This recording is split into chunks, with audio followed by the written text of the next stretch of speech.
আসসালামু আলাইকুম। আজকে আমি কথা বলবো মাইক্রোসফট ওয়ার্ড ডকুমেন্টের ম্যাক্রো অপশন নিয়ে।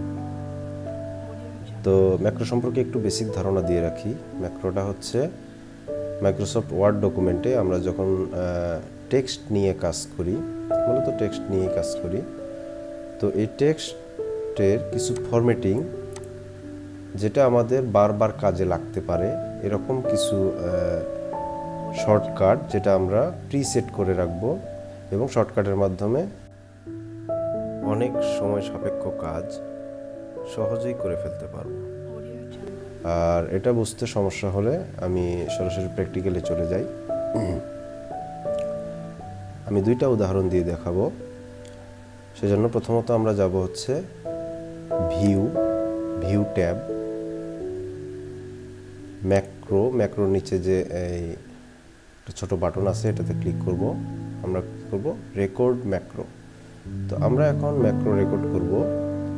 সে আমার রেকর্ড ম্যাক্রোতে ক্লিক করলাম। তো ম্যাক্রোটা দুইভাবে রেকর্ড করা যায়, সেটা হচ্ছে বাটনের মাধ্যমে এবং কিবোর্ডের মাধ্যমে।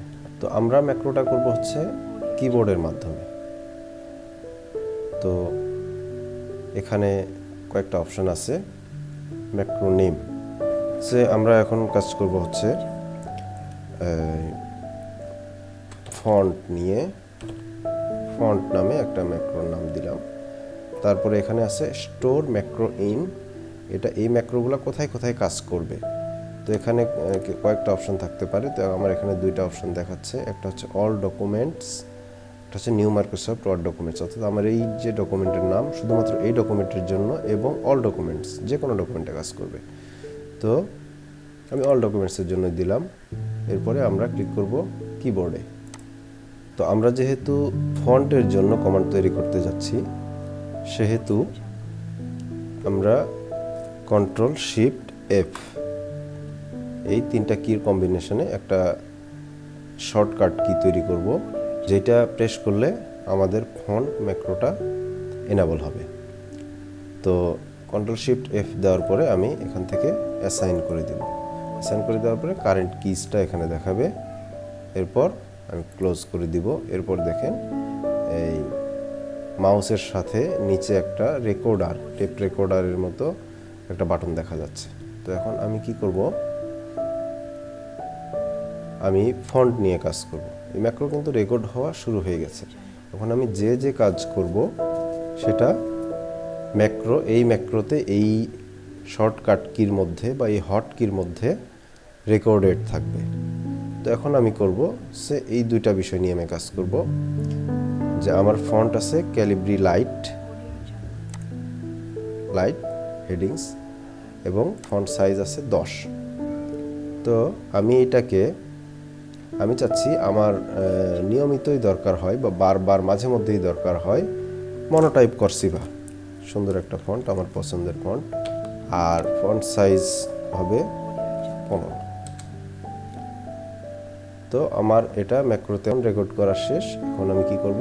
ভিউতে গিয়ে ম্যাক্রোজের নিচে ক্লিক করে স্টপ রেকর্ডিং, অর্থাৎ মনোটাইপ কর্সিভা ফন্ট এবং ফন্ট সাইজ 15 আমার ম্যাক্রোতে রেকর্ড হয়ে গেছে। তো এখন আমি আমার ডকুমেন্টে আরও টেক্সট আছে, আমি কিছু টেক্সট কপি পেস্ট করে নিই। তো এই টেক্সটগুলো আমার হঠাৎ এখন দরকার হচ্ছে যে এইটুকু টেক্সট আমি আমার যে প্রিসেটেড ফরম্যাট আছে, অর্থাৎ মনোটাইপ কর্সিভা 15 ফন্টে এটা করব। তখন আমি এতটুকু ফন্ট লক করে কন্ট্রোল শিফট এফ দিয়েছিলাম, কন্ট্রোল শিফট এফ দিলাম, আমার এই ফন্টটা মনোটাইপ কর্সিভা 15 ফন্টে চলে গেল।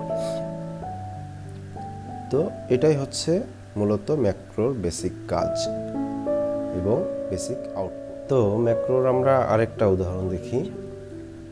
যেমন আমার একটা টেবিল নিয়মিতই দরকার হয়, আমি কি করব?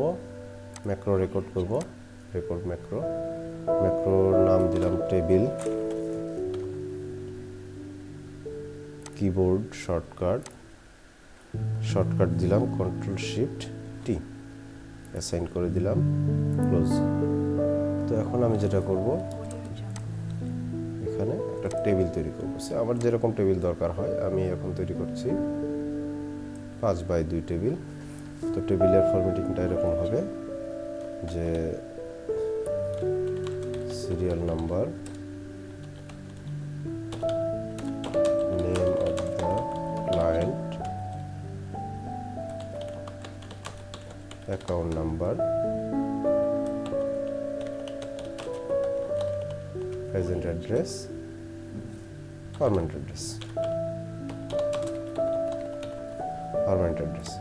এগুলো আমার সেন্টারে থাকবে, বোল্ড থাকবে, সিম্পল।